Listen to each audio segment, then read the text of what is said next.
Eu sou muito emotivo. I'm very emotional. Eu vibro. I start shaking, and the hairs go on end just at the beginning of the national anthem. Já fico arrepiado, está dentro de mim isso. And I get to extremes. Só que você não pode. I get to the extreme of happiness when I win a title. Você chega a extremo de felicidade. That's how I am. I get excited. I cry. I get unbelievably emotional. É uma alegria fora do comum. Brazilian football has always been defined by its national team, and in particular World Cup success. And on this greatest stage, one man has accomplished more than anyone. Mario Zagallo won the World Cup twice as a player. He coached the national team that won the World Cup in 1970, and then returned 24 years later to help Brazil to their fourth triumph. No one has more World Cup winners' medals than Mario Zagallo.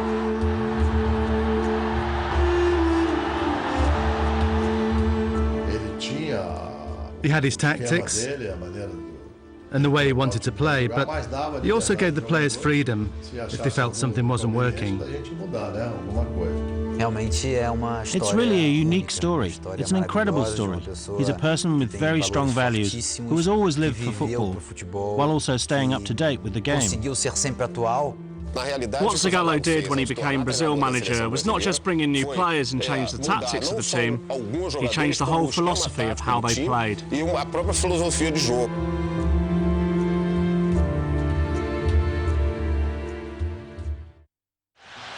June the 21st, 1970, the World Cup final, Mexico City.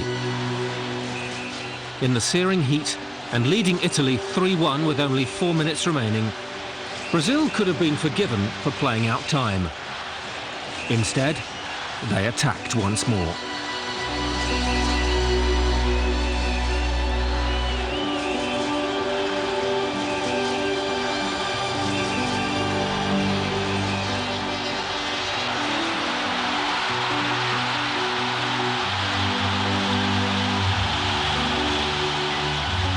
It was the beautiful game in microcosm, spontaneous, fluid, free-flowing, instinctive. Or at least, that's how it appeared. A lot of people thought that fourth goal I scored was just improvisation. That's what Brazilians do. Carlos Alberto just came along and scored. But that wasn't the case. Our coach Zagallo had planned that move. We practiced it before the game. All I had to do was control it and pass it. I didn't need to look behind me to know that Carlos Alberto was making the run. It was like a photo of what Zagallo had told us. For me, it was great because I was lucky enough to score the fourth goal. And even today, everyone talks about it. This story of success begins with Mario Zagallo, the player.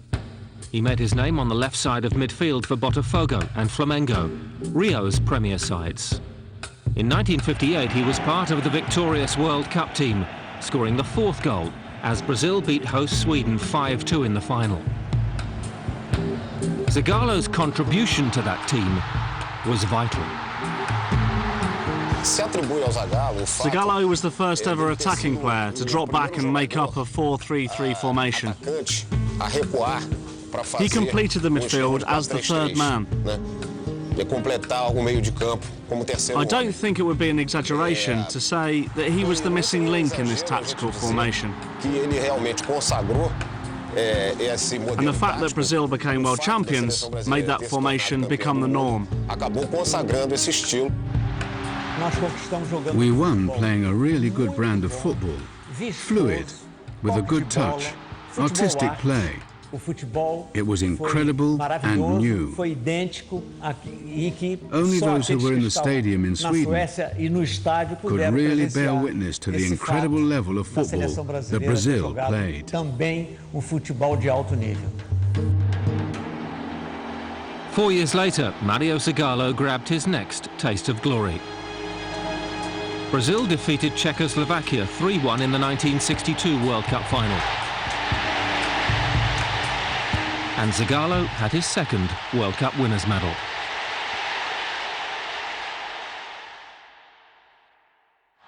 By 1966, he'd made the step to management at Botafogo, where he'd ended his playing career. Botafogo were one of the strongest clubs in Brazil, but Zagallo had major work to do. Legends like Nilton Santos, Didi and Garrincha were coming to the end of their careers. So Zagallo turned towards the next generation, transforming the likes of Gerson, Paulo Cesar Lima and Jairzinho into star names. His rise as coach was extremely quick. In very little time, he went from a youth team coach with little experience to the first team coach. And with the help of a lot of players he promoted from that youth team, he put together another great Botafogo side in about 1966-1967. Zagallo and Botafogo won 9 trophies in 4 years, but the national team was struggling. After exiting the 1966 World Cup in the first round, former journalist João Saldanha was brought in as manager. But he was an accident waiting to happen. A member of the Communist Party, which upset Brazil's military dictatorship, he refused to pick Dario, President Medici's favourite player. Things were about to come to a head. Saldanha's great error, and this is only my opinion as someone who was there at the time, was when he got some heavy criticism from Flamengo's coach, Ustrich, who's no longer with us. So then he went after Ustrich with a gun trying to shoot the Flamengo coach. That was his great mistake, as obviously doing that had some very negative repercussions. As the 1970 World Cup loomed, the Brazilian FA moved quickly to install a new coach. 39-year-old Mario Zagallo got the job. He was a popular choice. We'd known him as one of our teammates. And, like all the great coaches I've seen or played under, Zagallo was happy to listen to the players. Zagallo gave us that freedom to share ideas. He didn't consider himself to be the only one who knew anything. Despite their good form in qualifying, Zagallo had much work to do. Failure to perform in England in the 1966 tournament had left its mark on the Brazilian psyche. The team were unused to the aggressive tactics used by European nations. The manager had to toughen up his squad. I remember that after that World Cup, when Brazil were almost surprised by the way the Europeans had played, a football based on physical strength or power football. Then there were a lot of people saying that Brazil had to change their game. Brazilian football isn't violent by nature. And so we didn't know how to play hard, like the Europeans. I learned how to defend myself. I was never malicious, though. Everyone knows that. I learned to go in a little harder sometimes. You have to impose a little bit of respect, especially when you played against countries like Uruguay or Argentina. The same in Europe, against countries like Czechoslovakia, Hungary and England, where they play a very, very physical game. So you did have to learn to stick up for yourself, and that's what I did. Zagallo insisted on a physical regime like never before. To succeed in the heat of Mexico, his side would need to be fitter and stronger than any other team. We prepared for 21 days in Guanajuato, which is at the same altitude as Mexico City. So our preparation was done scientifically and with the aim of winning the title. Physically, I was in the best shape I'd ever been in, thanks to the preparation we'd had. We were the best prepared team from a physical point of view in that World Cup. But Zagallo was more than just a hard taskmaster. He was a strategist who loved analysing the game. In 1970, when I took over the side, the team was playing 4-2-4. And the way I saw it, even though Brazil had qualified playing in a 4-2-4, they were playing in South America. But I thought, you couldn't play 4-2-4 in a World Cup. It was out of date. já estava superado. If we'd already changed in Sweden in 1958 to 4-3-3, why will I suddenly revert to a 4-2-4? Eu ia jogar num 4-2-4. Zagallo had the awareness to realise that the teams Brazil would face in the World Cup played in a very different manner to the South American teams. And above all, nearly all those teams used tactical systems that could cause problems for Brazil. Brazil were nearly the finished article, but not quite. The strength of the squad meant the talented Rivellino found a starting place hard to come by. So Zagallo looked to his past to find a solution. Edu was a great left-sided player, but when I sat next to him, when Zagallo was presented as manager, he said to me, "Riva, I won't play anymore." And I said, "Edu, don't be stupid, you won't get dropped." And he said, no, the tactics will kill me. Zagallo likes to play with a winger who sits deeper. That was his position when he played in 58 and 62. As Pelé was the most marked man, Zagallo brought Rivellino into the midfield. That 4-3-3 we ended up playing with was due to Rivellino. If Zagallo hadn't been coached, then I doubt Rivellino would have even played. That's the reality. This idea of Zagallo's to play Rivellino on the left allowed him to get into the team. And that was great for him. Suddenly, Zagallo picked me to play on the left against Austria, the last game Brazil played before the World Cup. And that was very important for me, because I played well, scored a goal and was man of the match. From that point on, I never left the team.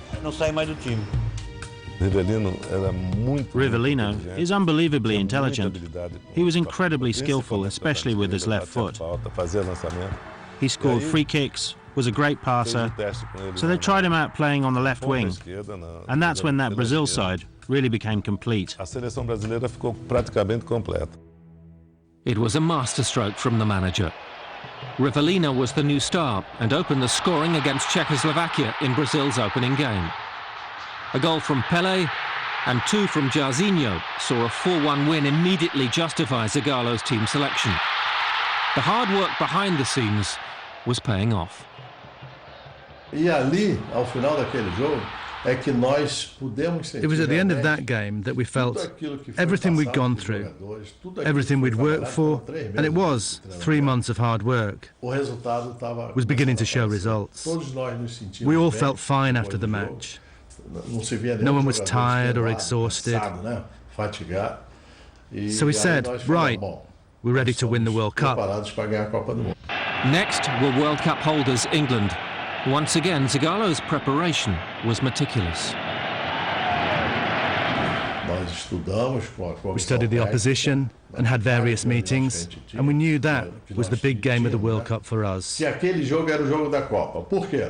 Why? Because we were up against an England side who we considered, and most people considered, the favourites to win that World Cup. So we knew that game was the key. And his team delivered. Jairzinho scored the only goal. It was like a game of chess. We could have lost it 1-0, or drawn, or won 1-0. It was a sensational game, played in the head, which we were lucky enough to win. Romania and Peru were beaten before Brazil met Uruguay in the semi-finals, a repeat of the 1950 World Cup final defeat 20 years earlier, known to Brazilians as the tragedy of the Maracanã. When Uruguay opened the scoring, Brazil feared the worst, but Zagallo's tactical genius came into play. Gerson was being marked out of the game right from the start. So what did they do? Gerson and Clodoaldo swapped positions. Gerson played deeper and Clodoaldo played further forward, so that confused the Uruguayans, and Brazil, who up until that point had been playing very badly, were able to level the game with a goal from Clodoaldo as if he was the striker. But 1-1 at half-time meant Zagallo still had work to do. I had to give them a talking to and get their heads right to get the team going. We had to forget the opposition and say that we were better, but we weren't playing our best football. Brazil won because of my team talk, and they went out after half-time like a different team. We went on to win 3-1 and stay on the road to the title. That victory had given the side the belief they needed. The final would be in Mexico City against Italy. It would be one of the greatest ever witnessed.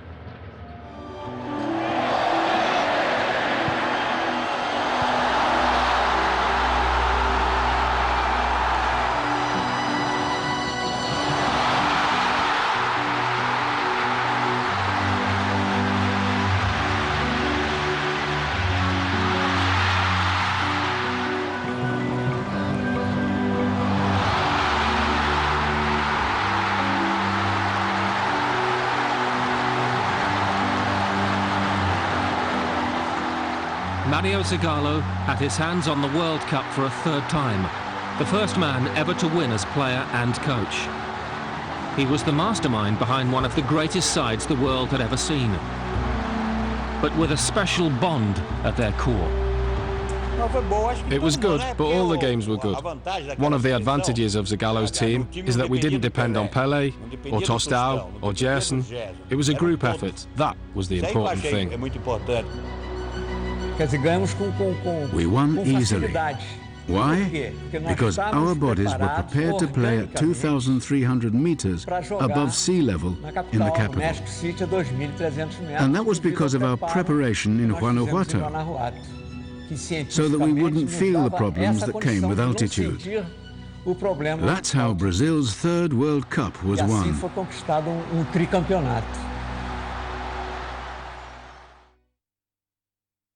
Zagallo returned to Brazil at club level, winning titles with Fluminense and Flamengo, before taking charge of the national side at the 1974 World Cup. In the semi-finals, they would face Holland, inspired by Johan Cruyff. The big game was against Brazil, the world champion, so that was really a game where everybody was focused and everybody did what they had to do. Goals from Johan Neyskens and Cruyff sent Holland through to their first World Cup final. Brazil were out. It was not only the result at the end, well, it could be 2-1, 3-1 or 3-0 or 2-0. It didn't even matter. We just played football which the world loved, and that against the Brazilian. Zagallo would enjoy success in the Middle East with Kuwait and Al Hilal, before he led the United Arab Emirates to their first World Cup in 1990. But 4 years later, he returned to the Brazil setup again, assisting Carlos Alberto Pereira at the World Cup in America. I think he always had a very simple way about him, but also very up-to-date too. In each role he had for the national team, he knew how to act. He knew how to give something of himself, his personality, his identity, and, of course, his great passion for football. Just like 1970, it would be Italy in the final. The game was much closer, but Brazil triumphed again, 3-2 on penalties.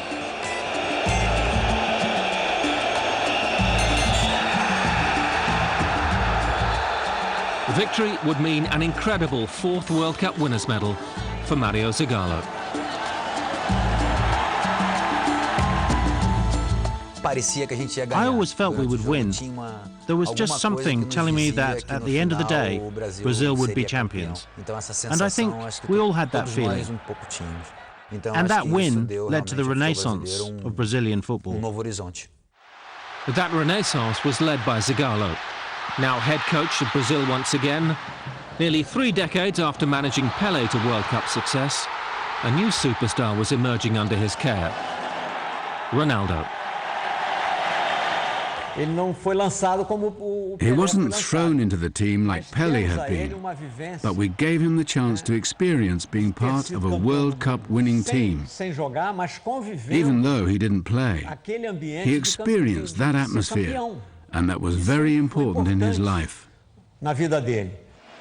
By 1997, Ronaldo was established in the national side, which Zagallo steered to victory in the Copa America and Confederations Cup. The following year, he led Brazil to the World Cup final against France. But hours before kick-off, Zagallo's management was tested like never before. In '98, we had a serious problem with Ronaldo's health. After lunch, on the day of the game, he suffered a fit. Seeing how Ronaldo looked 6 hours before the game, it was a really bad image. Obviously, seeing that gets to you and upsets you.